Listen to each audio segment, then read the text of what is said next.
Alright guys, JCM Fix back again. Now I still have the Cavallo 20-inch rims, but this time I went ahead and reduced the side walls down to 35. Previously I had 245-40-20, and because of that size, it looked as if it had enough space, but then when you would turn, it would scratch up the sidewall of the tire, and that's not good. And as you can see back here, it was rubbing with the 40. So I decided to go ahead and go to Pep Boys and reinstall a smaller size to 245-35-20 to see how this would fare. So let's go ahead and test it out.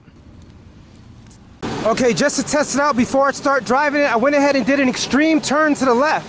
And as you can see, it is not touching at all. So that's pretty good. We're good right there. I did hear some squeaking on the left side. Let's see. So because of this hump, that squeaking was most likely this part right here. I can deal with that because it's just a part of the car, but what I can do is I can just bang this in a little bit, and this way I wouldn't have any problems because it's just plastic.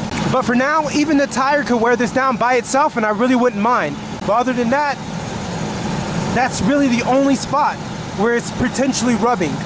Everything seems fine right here. Now testing out extreme right, we see it's not rubbing where it used to rub, but most likely it rubbed right in the same spot as the left side. It got past it from a small rub, and then it's smooth from there. But other than that, I'm feeling pretty confident that this wheel in this size is good to go. Let's go ahead and drive and see where it takes us.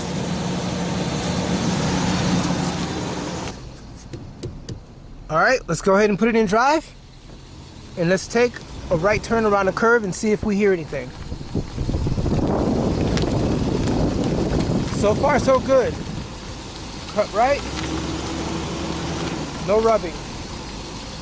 Sharp left turn.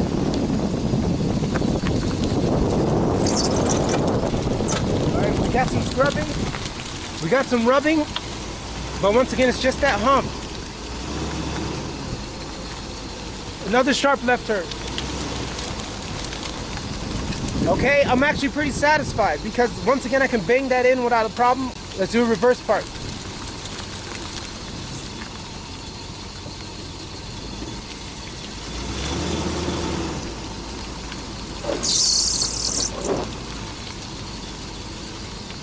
Tiny bit of rubbing.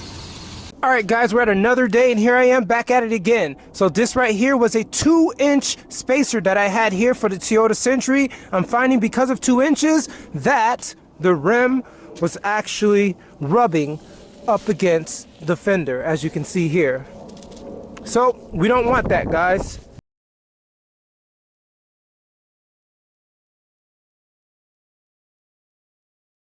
So what I'm going to do is take off this cap right here by hammering it in little by little until it comes off.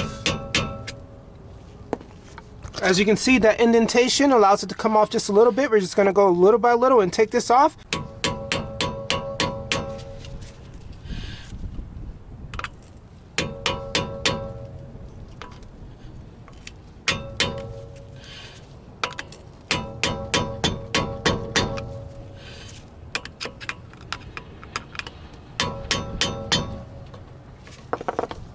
Almost there. There we go. As you can see, our nut in there, and it still has the OEM grease from all the way back from 1992. Everything looks pristine. So what I'm going to do is go ahead and use this 14mm socket so I can remove this hub face and then remove these bolts in order to get to the wheel studs and extend them with newer ones from Dorman.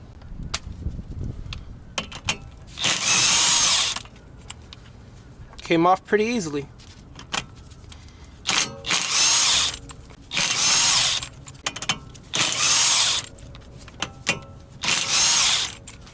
All right, nice and clean. Now let's go ahead and remove this cotter pin.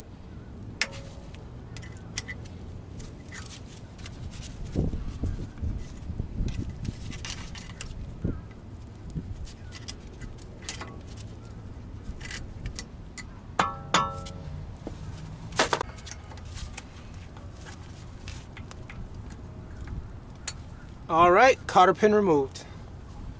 And here we'll bring out the big boy. This is a 32mm for this axle right here. Let's do it.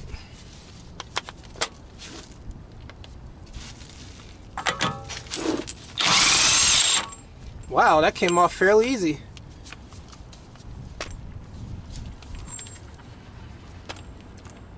Without any problems at all. And now we want to make sure that we don't misplace this washer and these inside components. All right, let's go ahead and place these on the ground and just remember their placement. Before I remove this entire face portion of this hub, it's best for me to go ahead and knock these out now because it has some stability down here to where I can easily hammer it out. So let's go ahead and get a throwaway nut. I won't need this nut anymore, so I'll go ahead and just place it on and then just get to hammering. Just like that. As you can see, it came out perfectly fine. Now I can just go ahead and remove my nut. Pull this out a tad bit, bring this forward, angle it down,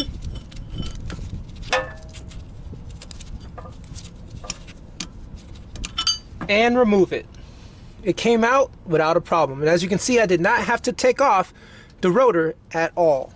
Okay, here with me I have Dorman 610452.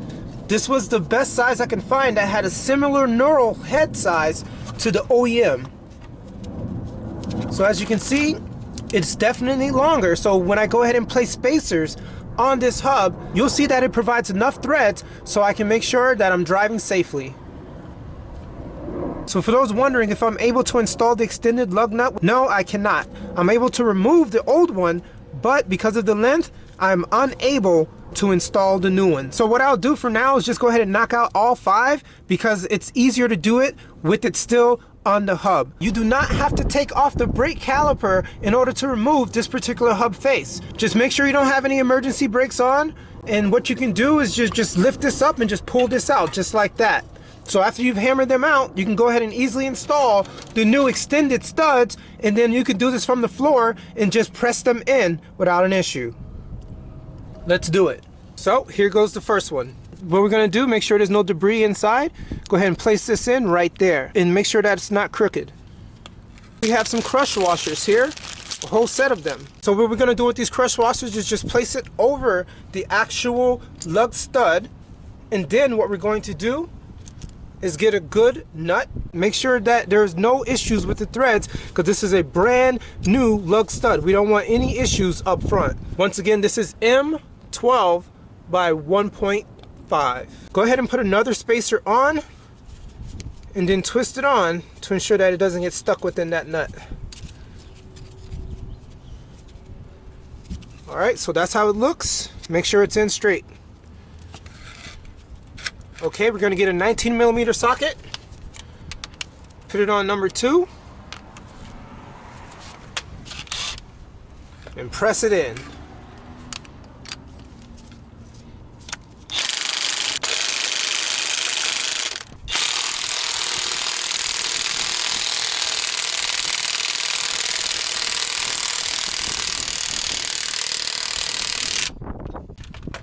And there you have it, pressed in without a problem.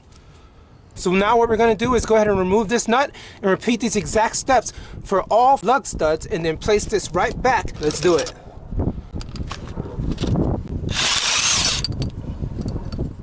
Just like that. And alright guys, here's the finished product. So as you can see, it's flowing freely. Make sure, as soon as you're done, make sure you definitely use brake clean, so this way we can ensure that none of the threads have any dirt that would cause the lug nuts to not go on safely and securely. Alright guys, back again. Previously, I've had 2-inch wheel space adapters and 1.5 inch, but because of those wheel space adapters, I found out that it was essentially too close to the fender lining. So today, I have 1.25 inches of wheel space adapters. So hopefully it can be tucked in just a tad bit more so that it doesn't rub on the inner fender liner when I'm doing hard turns or if there's heavy dips within the road. So I've already extended the wheel lug studs. They're on perfectly fine. So as you can see, when I had the 40 series tires on, it did rub, and without a spacer, it would rub as well. So let's go ahead and install this 1.25 wheel space adapter and see if there's any issues in regards to rubbing on the interior or rubbing on the fender liner on hard turns and hard dips. Let's do it. And before installing it, you'll see that this 1.25 inch wheel space adapter is the perfect size for these wheel lug studs because it does not extend past this particular orifice. All right, so I shouldn't have any problems putting on the rim because it doesn't extend past it. All right, this is 12 by 1.5. I'm going to use a 19 millimeter. You have to use a thin wall because you need to ensure that you get it inside this hole without an issue. So we're just going to go ahead and remove these bolts and install it. And once everything is inside, I'll make sure to torque it down to 100 foot-pounds. All right, just go ahead and place it in there. 19 millimeters. And keep in mind, these are hub-centric wheel space adapters. Okay, as you can see, it fits perfectly fine.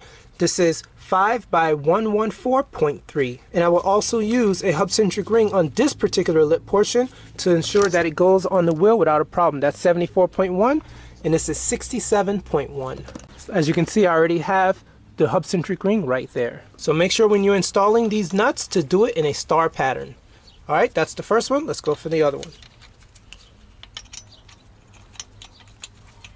All right, in order to torque this down properly, I'm just going to go ahead and put a pry bar down in between one of the slots of the vented rotors, as you can see here. It will not hurt it in any way. So what you're going to do is just go ahead and place it in there, get your torque wrench right here and set it to 100 foot-pounds. Go ahead and torque it down in a star pattern. Let's start right here.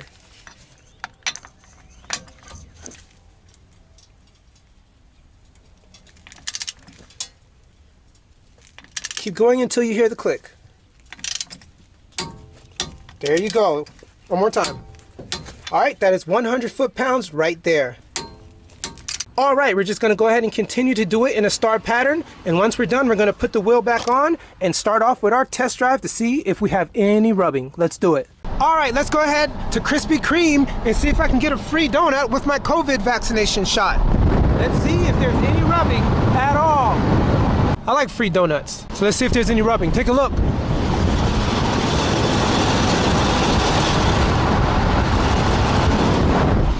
So far, so good. I haven't gone over any deep bumps, but that will be the test to see if it rubs. There goes the Krispy Kreme. Let's get ourselves a free COVID vaccination donut.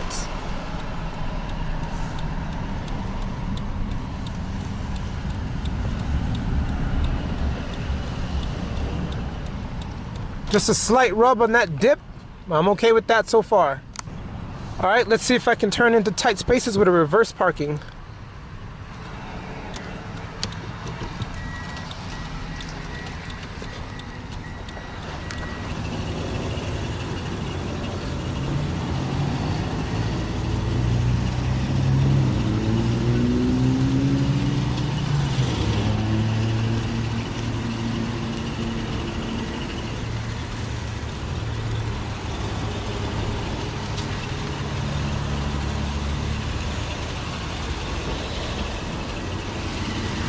All right, so far so good. I can reverse park without any problems. Krispy Kreme donut complete. Free donut because of the COVID vaccine.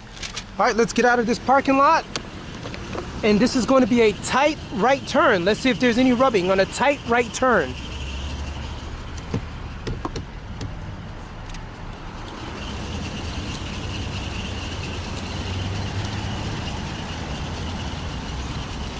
No issues at all.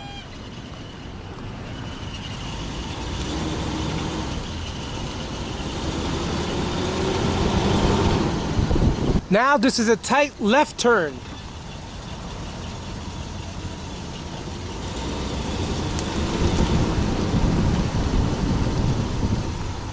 No issues at all. So far so good in regards to the turns. Tight turns, small turns, there's no rubbing on the interior or the upper fender liner. So what I'm gonna do is purposely go over hard dips on the road that will allow the car to sink and go up and down. So because of that, if it sinks too low, if it starts to rub on the fender liner, then essentially I have a problem. If it's minimal, I'll be okay with it because this is the only solution I can find with the 1.25 space adapter. All right, I went over some hard turns while making left turns on the street, and I'm finding that it taps lightly the top of the fender liner.